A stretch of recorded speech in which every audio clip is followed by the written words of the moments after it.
Pemirsa nyanggra pemargi Pekan Olahraga Seni Pelajar Porsenijar bulan Juni Saneja Girau, Forki Buleleng sampun ngawit nyeleksi para pelajar saking SD kantos SMA.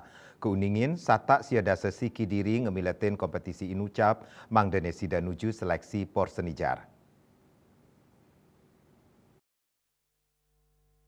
Kuentenan satak sia dasa siki pelajar SD kantos SMA ring Buleleng ngamiletin seleksi kejuaraan karate antar pelajar manggenah ringkur Buana Patra Singaraja.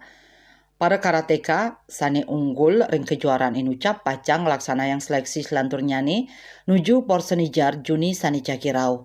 Ketua KONI Buleleng Ketut Wirat Majeng ngicenin apresiasi Majeng Forki melarapan nedunang tim Sani Sayan Ake. Bahwasanya Forki akan diberikan jatah lebih banyak dibandingkan dengan tahun-tahun sebelumnya. Ini sebuah prestasi, sebuah apresiasi yang cukup bagus, di mana ini akan dapat melecut cabang-cabang olahraga lain agar berprestasi maksimal. Karena ketika mereka menunjukkan prestasi, maka perlakuan khusus akan diberikan pada cabang olahraga yang lain.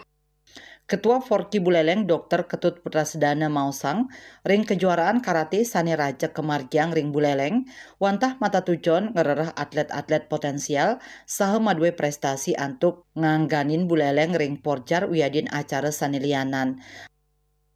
Kejuaraan yang kita lakukan ini sekaligus untuk menjaring atlet-atlet yang potensial, yang berprestasi, yang nantinya akan kita rekomendasikan untuk mewakili Buleleng dalam Porjar Bali. Nah, inilah salah satu daripada program dari Forki Kabupaten Buleleng. Asa punika taler Ketua Forki Bali Sanirau ring kejuaraan Forki Buleleng, taler ngicenin apresiasi mawinan Buleleng aktif pisan ngelaksanayang kejuaraan tetujon nyane ngererah bibit unggul karateka Buleleng. Yasri Yuli, Bali TV.